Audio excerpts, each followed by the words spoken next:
tal? ¿Cómo están? Aquí les habla el señor F para todos ustedes, como siempre, dándoles lo mejor y esta nueva temporada con un arranque bastante divertido en este nuevo año del 2024. Y bueno, como siempre digo, tenemos una gran invitada que nos va a acompañar hoy en una entrevista, la cual nos va a hablar temas muy profundos que nos afecta a todos en la sociedad. Hoy tenemos a la señora Guadalupe Batallán. ¿Qué tal, Lupe? ¿Cómo estás? Buenos días. ¿Seguís tentada, Lupe? Para que la gente entienda, dijo mi identidad secreta y han pasado cosas que suelen suceder cuando uno está grabando y como no tenemos producción que esté cortando y nada por el estilo, bueno, es lo que hay. Entonces, Lupe, es para que conocerte, gracias por estar con nosotros directamente, por participar en esta entrevista. Y te he observado en las redes sociales y tenés un muy buen material de todo, o sea, sos multifacética en ese sentido. Y me gustaría hacerte un par de preguntas cómodas. Y directamente quería preguntarte, ya arrancar con una pregunta muy sencilla. ¿Crees en Dios?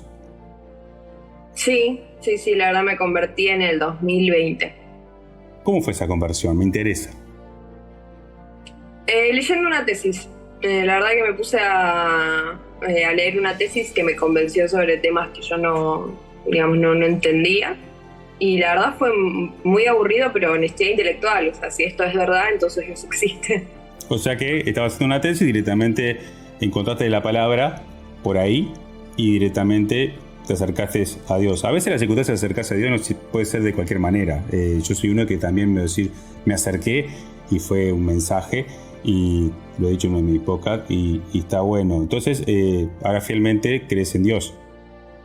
Sí, pero bueno, digo, hay gente a la que Dios la tiró del caballo, entonces medio como que es un poco aburrido. Estaba leyendo una tesis y me pareció que era lógico y entonces, bueno, si esto es así, entonces Dios existe y no puedo vivir como si Dios no existiera sabiendo esto. Y viendo la religión como parte de ahora de tu creencia, claramente te va a rebotar y te va a pegar en lo que es hoy por hoy, lo que más se habla del aborto. ¿Qué pensás del aborto? Estoy totalmente en contra. En realidad mis motivos, yo había empezado con el activismo en contra del aborto antes. En Dios, yo empecé en el 2018 cuando fue el gran debate acá en Argentina. Para contextualizar, tengo 25 años. O sea, antes de eso estaba haciendo el secundario, estaba en Bavia. Sí. Y en realidad yo empecé con el tema del aborto porque en mi familia el tema es muy importante. Mi mamá se quedó embarazada cuando tenía 15 años. Y su familia, padre, madre y demás, trataron de obligarla a abortar. Mi mamá fue la primera persona en su familia en negarse a abortar. Mis tías abortaron, mi abuela abortó muchas veces, y no en el reclamo, digamos, no en el mitológico speech, ¿no? De no, la mujer pobre, o sea, eran clase media alta, familia de universitarios, las mejores clínicas de Buenos Aires, o sea, no había, entre comillas, riesgo, ¿no? Ese aborta con la percha y no sé qué. Era el típico caso que hoy debe ocurrir, ¿no? Esas familias donde es mejor que la hija aborte a que se entere el resto, ¿no? Que la hija adolescente salió embarazada. Entonces, en ese contexto, mi mamá es la primera en negarse a abortar. Y ese es mi hermano mayor. Así que imagínate que el tema del aborto es un tema súper charlado desde que yo tengo memoria en mi casa, porque, nada, de mi casa siempre estuvo, por un lado, la historia de mi hermano mayor, de Juan, y por otro lado también el tema de cuando empezamos a crecer, ¿no? Adolescencia, charla con mamá y dice, mira, yo no te voy a andar controlando a vos y no sé qué, pero sos consciente de que si vas a hacer cosas de adultos, vienen las consecuencias de adultos y no hay otra salida. Es que antiguamente estaba lo que se llama normalizado de hacerse un aborto en cualquier clínica. No clínica, pues no eran clínicas, eran mayormente clandestinas porque estaba prohibido. Y yo me acuerdo de vecinos o vecinas decir porque fulana abortó y era algo normalizado. Que por hoy está bien que esté regularizado, pero en sí también tú estás en contra de abortar. ¿A qué te lleva, más allá de lo familiar? Porque puedes tener una idea diferente más allá de lo que te ha pasado, lo que ha pasado a tu familia. ¿Qué te lleva en profundidad a pensar que realmente está mal? Bueno, a ver, en primer lugar, lo de las familias más o menos, ¿no? Porque yo hice 3 años de medicina, de facultad de medicina. Justo, o sea, cuando empezó el aborto yo estaba en segundo año de facultad de medicina.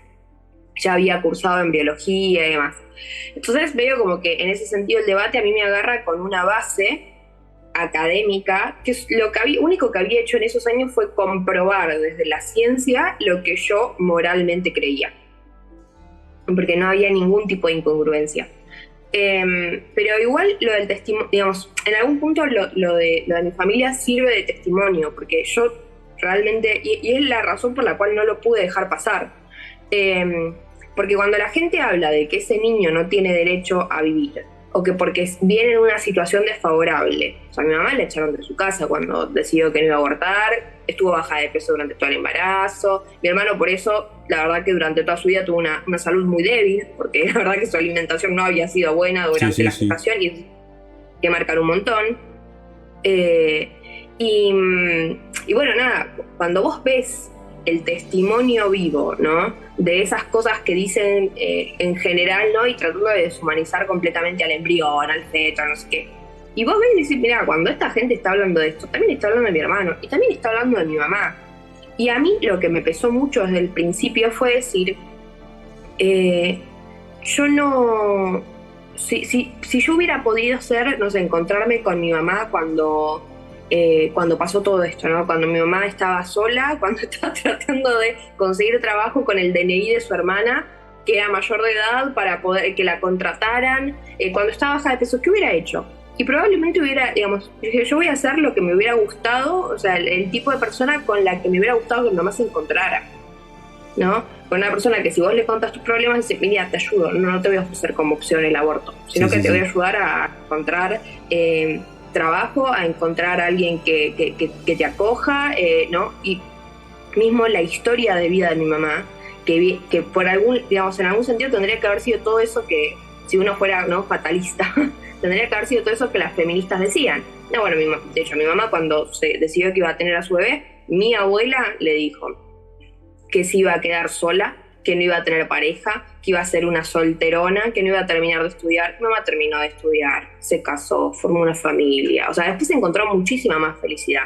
Ese es otro tema, ¿no? Porque si de hecho nos metemos en el tema del embarazo adolescente, muchas veces esos embarazos adolescentes vienen como forma de escapar de una familia, ¿no? Sí. Pero vos fíjate como a mi vieja le habían pasado un montón de cosas que hoy no es que hay una, tipo, las feministas dicen, no, porque tu mamá te va a decir. Pero en realidad ellas desde un discurso social promueven el hecho de que si vos tuviste un hijo adolescente te cagaron la vida, ya no vas a poder estudiar, no vas a poder trabajar de lo que te gusta, ¿no? Como un discurso recondicionante. Entonces, cuando yo vi esto, más allá desde que desde los datos pude constatar, ¿no?, que todo lo que yo creía era cierto desde la base biológica, desde la base jurídica y desde la base, digamos, de los tal vez más epidemiológica o de experiencias internacionales, más pude constatar el hecho de que era justo lo que yo estaba reclamando y que había muchísimas mentiras detrás del reclamo de la legalización del aborto. Por poner un ejemplo, ¿no?, que nos une acá. Cuando, tanto en Uruguay como en Argentina, cuando se trató de legalizar el aborto, se inflaron las cifras. En Argentina y en Uruguay se presentaron cifras de abortos clandestinos 10 veces superiores a las que después se registraron año a año. Y vos decís, bueno, evidentemente, todo eso que decíamos, che, la cifra está inflada, estaba inflada. O sea, 10 veces, o sea, a mí me dijeron 500.000 abortos y hoy, después de 3 años, casi 4, de intensa, ¿cómo se llama?, propaganda a favor del aborto, hay 50.000 abortos en Argentina por año. No hay 500.000, no hay 750.000, como a veces se pone una cifra entre 500 y 750.000. No hay esa cantidad. Y incluso si vamos a otra, por ejemplo, gran mentira, fue el hecho de decir, la cantidad de abortos no va a aumentar cuando se legalice. Totalmente incierto. La Argentina empezó 2020 con 30.000 abortos, hoy tiene casi un 50%. En Uruguay pasó lo mismo. La digamos, aumentó en 3 años también un 50%. Entonces, la verdad que cuando uno empieza a ver los datos, nosotros usamos muchísimo el ejemplo acá de Uruguay, o mismo el hecho de que siempre te planteaban acá, ¿no?, por ustedes que tuvieron la legalización hace 15 años casi. Sí. Y decían, no, bueno, porque Uruguay con el aborto legal es el país con menos mortalidad materna de América Latina. Y la verdad es que sí y no, porque en realidad cuando uno empieza a revisar los datos, Uruguay había llegado a tener la menor mortalidad materna de América Latina antes de la legalización del aborto, es decir, sin aborto legal. El aborto, de hecho está probado científicamente, no influye en la legalización o prohibición del aborto, no influye en la mortalidad materna. Esto es un estudio del Arcoch buenísimo, con muchísima relevancia en el mundo científico, ¿no? En la academia, porque se ha notado que vos podés volver para atrás, ir para atrás, y eso se hizo, por ejemplo, con la experiencia de Chile, que ocurrió lo mismo. Y la verdad es que si las otras políticas, que son las que reducen la mortalidad materna, son buenas, el aborto no va a cambiar absolutamente nada. Por contrapartida, un estudio de ese mismo médico epidemiólogo en México demostró que la legalización del aborto traía más muertes maternas. Los estados mexicanos con aborto legal tenían más muertes maternas que los estados mexicanos sin aborto legal. Entonces digo, vos tenés como comparativa en el mundo científico que obviamente tenés también la evidencia de otros países que a nosotros nos sirvió. Bueno, esas son un poco las razones que a mí me llamaron a involucrarme en esto, ¿no? La vivencia personal, en algún punto sentir que estaban hablando de mi mamá, que estaban hablando de mi hermano, de ver en casa el testimonio de que sí se puede, pero también ese sí se puede, bueno, mi vieja la verdad es una fortaleza muy grande, pero... Igual hoy por hoy, y más allá de lo que decís, sigue estando esa estima de la influencia de un familiar para que se realice el aborto. O sea, el contexto no ha cambiado. Y sigue siendo el mismo, lo único que ahora se abrieron las puertas para que se haga en más cantidad. O sea, es como diciendo, ahora listo, voy y lo hago, porque ahora se puede. Antes, capaz... El 94% de las mujeres que abortan, o sea, hay un estudio del doctor Elarcoch de cuando el aborto era legal en Chile, o sea, ahora volvió a ser legal por causales, pero hubo un periodo de ilegalidad, y cuando fue legal, él analizó las razones por las cuales las mujeres iban al Estado a pedir aborto.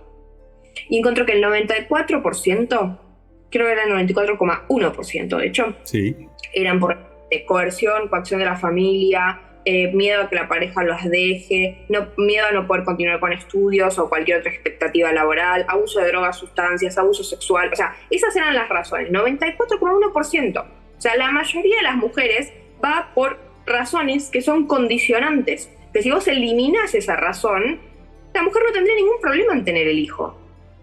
O sea, el 94,1% no fue porque estoy haciendo una libre elección sobre mi cuerpo. Fue porque tengo esta razón que me da mucho miedo perder mi trabajo por quedarme embarazada, me da mucho miedo que mis padres me echen de mi casa porque me quedé embarazada, me está coercionando o coaccionando algún familiar, algún amigo, la pareja, para que aborte. Entonces, cuando vamos al contexto de que eso ya también va en contra de las creencias religiosas, ¿no? Es decir, es un ser vivo, y también existen, vamos arriba, yo siempre digo, es fácil tener sexo o hacer el amor, y hay 20.000 formas de anticonceptivas, y hay pocos son los casos que sería el 1% de error del anticonceptivo, ese famoso 1%.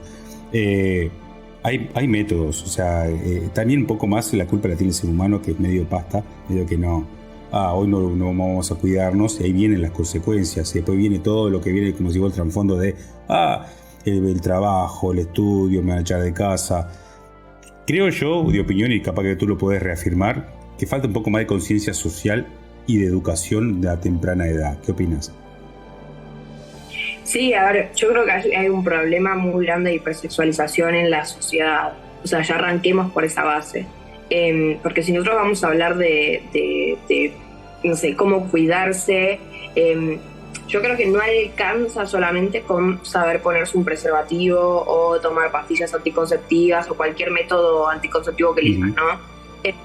Porque lo cierto es que nosotros, por ejemplo, si vamos a lo que es embarazo, no sé, vamos incluso más atrás, hay una sociedad que te grita que el sexo casual es buenísimo. Ahora, vos imagínate, saliste, tomaste algo, estás re en pedo. ¿Vos me vas a decir que vas a estar controlando si la persona con la que te cruzaste se va a poner un forro o no?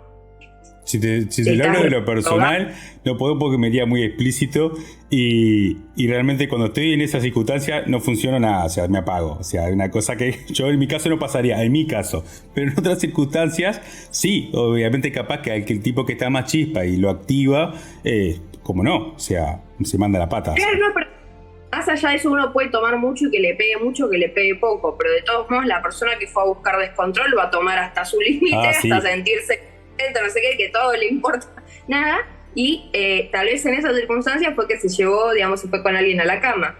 Ahora, en esa circunstancia, ¿van a estar los dos pendientes de cuidarse, de ponerse el preservativo, de ponérselo bien, porque además está el embarazo, pero también están las enfermedades de transmisión sexual, ¿no? Sí, también. O sea, te redrogaste, otra, ¿no? Tipo, que están con la legalización de las drogas a full. Sí, a full. ¿Vos me decís atento de cómo tenés que cuidarte? Cuando los chicos empiezan a tener relaciones a los 14 años, vos me decís que van a estar, o sea, por más que sepan cómo se pone un preservativo, el nivel de madurez que tienen tal vez no los hace darse cuenta. O sea, vos pensás, a los 14 años todavía no terminaron de desarrollar la parte del cerebro que sirve para tomar decisiones racionales. Y las hormonas están a pique, full, al máximo esplendor. No, olvídate. Sí. Están totalmente cerrados. Pero además de eso, ¿no? Hormonas a full, pero vos tenés un problema biológico de base, ¿no? O sea, no es un problema porque es lo fisiológico en ese momento, pero sí es un problema social, que es esos chicos, por más que tengan la información, les cuesta muchísimo posponer la recompensa inmediata en pos de un objetivo a largo plazo. O sea, además les cuesta muchísimo más tomar las decisiones maduras, ¿no? Una decisión bien pensada, le cuesta muchísimo más porque su cerebro no se terminó de desarrollar, es algo básico. Hasta los 21 años están medio en la paranoia y en ese cruce no importa todo nada. Sí, pero estamos hablando, ¿no? Por ejemplo, de adolescentes, porque hoy dijimos, empiezan a tener relaciones a los 14 años. Hay, de hecho, niños que empiezan a tener relaciones mucho antes. Yo tengo testimonios de amigos de relaciones consentidas con otros niños, pero ¿qué teníamos? 13 años, ¿entendés? Entonces, nada, bueno, volviendo a esto, ¿vos le vas a pedir a un adolescente que en esa situación esté pendiente de que el otro se ponga, o si el otro dice, no, mira, no quiero ponerme o no sé qué, o que sepa que el otro sabe? Porque tal vez vos sabés, pero el otro no sabe. Sí, capaz que no, y creo que ahí importa la circunstancia, digo, es llegar al punto, ¿no? Es como decir, concretar, no importa el cómo, claro, ni el qué. Vos en esta sociedad recontra hipersexualizada, porque está recontra hipersexualizada, vos usan el porno chic, que es tipo una forma, para la gente, para que entiendan, ¿no? Es una forma en el marketing que se utiliza para vender productos, erotizando las escenas. Entonces yo te quiero vender un auto, te quiero vender un par de zapatillas, te quiero vender una cerveza, bueno, voy a usar escenas que sean más eróticas, que emulen la pornografía y el sexo para venderte una cerveza. O sea, vos me vas a decir que en una sociedad que utiliza el sexo para vender otros productos o que tiene, digamos, una utilización de la pornografía enorme, que tenés espectáculos familiares donde hay una constante, no sé, por ejemplo, se me ocurre ahora, hace un tiempo hubo ¿cómo se llama? Un recital de Cristina Aguilera, donde Cristina Aguilera aparecía con un pene enorme, y ahí había gente con familia en Estados Unidos, ¿no? Qué sé yo, y todos emocionados mientras Cristina Aguilera hacía su espectáculo con este falo enorme.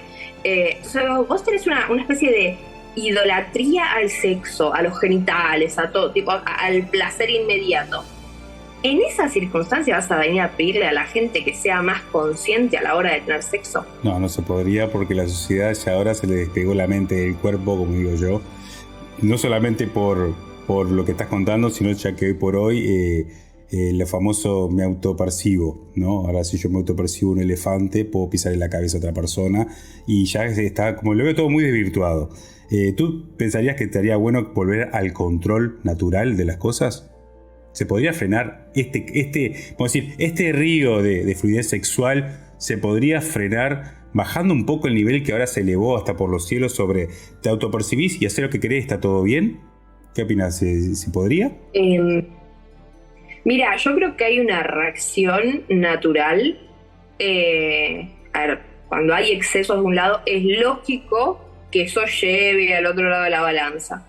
Legalización de droga, legalización del aborto. Ahí ya estamos dando pie a esto de si tengo sexo y no importa nada. O sea, porque todo lleva al todo, y el hecho de que ahora nos tenemos que sentir más libres que antes, es como un renacimiento de los 80, ahora lo hago con un elefante y está todo bien, o me desnudo en la calle, está todo bien. Entonces como que este permiso que hay ahora del libre albedrío demasiado explícito, conlleva toda esta consecuencia de cosas que terminan en esto, en embarazos, aborto, madres que mueren, y todo este contexto.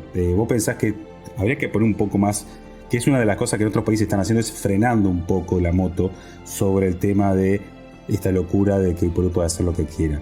¿Serviría para nuestros países o para Sudamérica, que estamos muy atrasados en muchas cosas, poner un freno? Yo creo que en realidad tendríamos como que sacar algunas ¿cómo se llama? Tener en cuenta algunos aspectos. En primer lugar, la realidad de Sudamérica es muy distinta a la de Uruguay y Argentina. Sí. Somos los parias acá. Sí. Porque lo cierto es que si miramos así como hacemos un mapeo, vamos a ver que la mayoría de los países latinoamericanos tienen aborto ilegal con causales. Esa suele ser la tendencia en Latinoamérica. Sin embargo, hay muchos países que tienen aborto completamente ilegal, principalmente, bueno, ahí ya nos salimos de Sudamérica, principalmente en Centroamérica están, ¿cómo se llama? Se me fue la palabra, pero no es organizado, después no hay. Sí. Pero bueno, nada. Entonces, nosotros somos la cosa rara en algún punto, pues somos los que miran más a Europa. La verdad que siempre tenemos ese problema, los uruguayos y los argentinos, que estamos mirando para el lado equivocado. Entonces venimos con las políticas equivocadas. Somos los más progresistas de la región, Uruguay muchísimo más que Argentina. Y entonces esa es un poco la realidad que tenemos. Yo te decía, por un lado tenemos esto de que hay una tendencia natural a rebelarse ante el exceso. De hecho, hay estudios que se vienen haciendo hace algunos años, distintos lugares, por ejemplo, hay uno de la Universidad de California, que lo que demuestran es que los jóvenes de la generación Z, o sea, los más chiquititos, más chiquititos, ¿no? Ahora sí, como mi nena de 3 años, los más chiquititos que son la generación Z. Claro. No, creo que llegó al 20 años también es generación Z, ¿Sí? Mi hermana tiene 20. Bueno, los de la generación Z están cansados de ver tanto sexo en las pantallas. Tipo 42% de los pibes que encuestaron estaban cansados de ver tanto sexo en la pantalla, consideraban que el uso del sexo era excesivo, querían ver otro tipo de relaciones que no fueran relaciones románticas. O sea, como que hay una evolución social de las nuevas generaciones de no aceptar la locura que hay hoy por hoy, o lo que viene de tradición de, como si vos en un reclame, como digo yo, en una propaganda de auto aparece una mujer desnuda o un hombre. Claro, a ver, si tenemos que reconocer, los millennials están desesperados por el sexo, los centennials están un poco podridos ya, ¿no? Está bueno. Me gusta ese dato porque la verdad es como que hay un muro y hay un antes y un después, y ojalá haya conciencia futuro sobre todo este problema que hay. Ahora, yo creo que hay muchas cosas buenas por las que trabajar, pero también hay que tener en cuenta que cuando se salta de un extremo a otro, por así decirlo, nunca se salta completo. O sea, uno no se va, dice, todo exactamente, sino que hay cosas que se conservan. El problema es que cuando eso no está dirigido, las cosas que se conservan no necesariamente son buenas, y uno salta de un enjambre a otro. Y por otro lado, los extremos en general tampoco son buenos. O sea, no te voy a decir que es exactamente el centro, porque no es, pero siempre vos podés tomar cosas de los distintos extremos y decir, esto me parece que este tiene razón, este no tiene razón en esto, ¿no? Entonces podemos decir, bueno, esto no es necesariamente que tengas razón, pero sí reconozco el problema que hay detrás y me parece que le tengo que dar una respuesta a este problema, no negar que ese problema existe. Entonces apelaríamos a que a futuro las generaciones van a depurar un poco las conductas humanas, y espero que sea para mejor. Yo espero que sea para mejor. De hecho, creo que hay un trabajo muy grande y cada vez más grande, un montón de gente, de tratar de llevar herramientas e información para que ese cambio que va a existir, porque siempre existe ese cambio en la mentalidad, sea para mejorar. Todo mi trabajo yo lo hago en pos de que ese cambio que vamos a hacer en algún punto sea para mejor. O sea, a mí me encantaría que cuando la gente vaya a cambiar en este sentido, es decir, por ejemplo, a cambiar lo que es la moral sexual, tuviera muy claro que la pornografía es algo que está mal, ¿no? Y no pasemos de, no, bueno, la pornografía, no sé qué, bueno, por ejemplo, la postura liberal, que la gente haga lo que quiera, yo no me meto.